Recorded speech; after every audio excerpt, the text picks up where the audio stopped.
Alright, welcome back to the channel, guys. As you can see, still in a different environment to my usual one.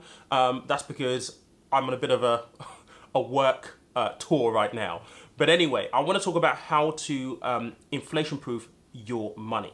We've got really, really high inflation right now, so I think it's really important for us to go back to basics and try and control what we're doing with the money we have coming in and trying to give ourselves the best foundation possible to ensure that we're able to continue to invest in the market whilst the opportunity is here and the markets are actually at a discount. So with that being said, let's get straight in to my first tip.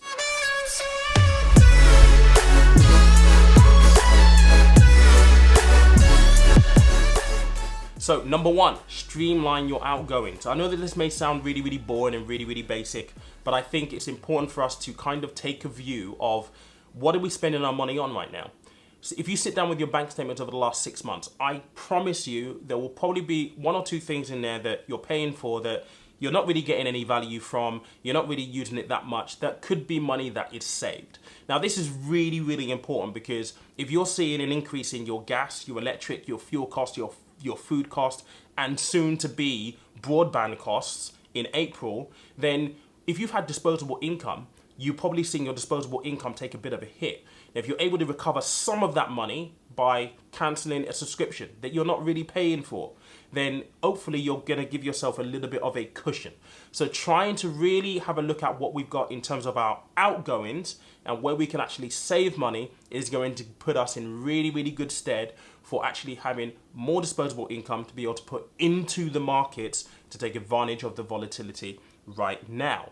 Now, the second tip is all about emergency funds. Now, I talk about this all the time, and I know that it sounds boring, but an emergency fund is essentially the springboard that allows you to invest with confidence. You know that I've got X amount of money set aside that will pay my bills for 3 months, 6 months, 9 months, whatever that might be, and you know that your disposable income can go into the markets, knowing you're never going to have to call on that money if the markets were to crash and you needed money in a pinch. An emergency fund is all about stability, security.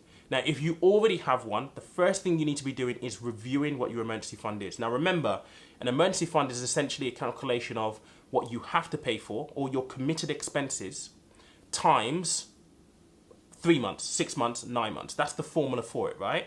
Now, if you're naturally seeing an increase to your gas, your electric, your food, your fuel, all the things that you have to pay for, then that means that essentially your emergency fund may be out of kilter. So what I'm saying here is just review what your emergency fund is. Are you still comfortable with the level of emergency fund that you have, or do you need more because costs have increased? Now, if you complete step number one, hopefully if you're able to, I guess, stream back some of your spending, then hopefully you won't have to make this adjustment in your emergency fund. But if you're not able to do that, then it's prudent for you to adjust your emergency fund appropriately. If you don't have an emergency fund, well, I would really strongly suggest that you actually try to get to grips with building one. Now, I know that an emergency fund is very, very difficult, especially if you're paying credit cards, overdrafts, those kind of things. I do have a guide that I wrote which talks about how you can actually build an emergency fund whilst paying down debt. I will make that available in a link below. So just go and download that. It will give you the foundation that you need. But for you, if you don't have an emergency fund, step number one is even more important. You have to streamline your outgoings and take whatever it is that you're able to save and use that to start building your emergency fund moving forward. Again, with emergency fund, it's about your committed expenditure. So what do you have to pay for? Your gas, your electric, your rent, your mortgage, credit cards, overdraft, car finance, those things. You add all of that up, you times that by 3, 6, or 9. Now, for many people, that will be a very large number.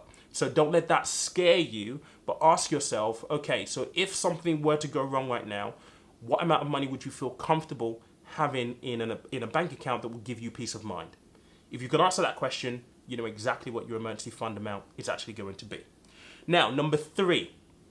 This one's a bit of a tricky one. This is going to be about saving into a high yield savings account. Now, inflation at the minute is at a 40-year high, 5.4%. So the bar is pretty high when it comes to what you have to achieve in a savings account to keep up with inflation. I'm going to talk about 2 things specifically. The first one I'm going to talk about is just your general high street savings accounts. There are some savings accounts that are giving pretty good interest rates right now, but not as good as 5.4%, but pretty good given where we are, the fact that the base rate is so low and will be increasing throughout this year. And hopefully, as the base rate increases, we'll see these accounts increase in interest rate as well. If you want to get a full list of these accounts, I'm going to link to Andy Webb. He's been on the channel before. You can go onto his website and go and see the full list of his research for best high yield saving accounts in 2022. Andy's a great guy. He's got a really, really great blog as well. But the first account that I'm going to highlight for you is actually with NatWest and RBS. So they're offering 3.04, a regular saver. So it's a digital regular saver. You have to open it via app, essentially, or online. Now, there are some caveats to this. So the maximum monthly contribution you can make is £50 per month, minimum £1. It is easy access. You can access your money at any given time. So for things like emergency funds, this is perfect. It's going to get you a little bit more interest than probably where it is right now, and it's going to work a little bit harder for you. But again, the caveat is £50 per month. So you'd have to work out, actually you probably wouldn't be able to have your emergency funds in here because it is a regular saver. So scratch that, by the way. So £50 per month is the maximum you can put in. It's easy access. The maximum interest allowed on that account is £1,000. So you're being capped. But look, if you're able to put in, what is that going to be, £600 for the year? It's still going to be a better return than what you're getting at the moment if you've got it in just a normal current account. The next account is with Nationwide. Now they're offering a 2.5% interest rate. Now the maximum contribution for them is £200 per month. There is no minimum, but the maximum is £200 per month. So that's £2,400 you can put into this account. They do restrict you on the amount of withdrawals you can have. So you can have 3 withdrawals without penalty. Typically how these work is if you make more than 3 withdrawals, you'll sacrifice some of the interest that you would have got on the account. It's still very, very flexible. It still gives you a better rate of return than what you're probably getting in most of your accounts, but that's 2.5%. If you want full detail of these, go and check out the link to Andy's blog. You'll see other ones that he's also researched as well, but I've picked out the highest 2 that we have available. The next one in this conversation about trying to get a better yield is actually staking. Now, a lot of people are going for staking at the moment. If you go to crypto.com, they're offering 14.8% on stablecoins right now, which is phenomenal. I mean, if you're looking at that kind of stuff, right, you are going to be beating inflation and your money is going to be growing on top of that. However, there are caveats. It's not regulated. You don't have any financial services compensation scheme protection. So essentially, if the provider goes bust or the exchange goes bust, you can't get your money back. I'm actually thinking about doing this myself right now. I will make a video on the process of actually opening one up with crypto.com because I'm actually interested to see how it will actually work. So just so that you can kind of get a gauge on what the situation is and how easy it is to actually do. But really, really good rates on offer, but it does have some caveats that you need to be aware of. Staking is very, very popular right now. And to be honest, I can't blame people for looking at that option because it's almost too good to say no to.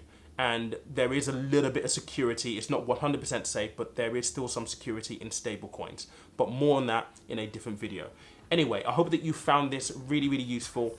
If you want to know more about how you can inflation-proof your investment portfolio, I actually did this video right here. Go and watch that because essentially that video is going to give you examples of stocks that do really, really well in periods of high inflation. So go watch that and I'll see you on the next video. Take care.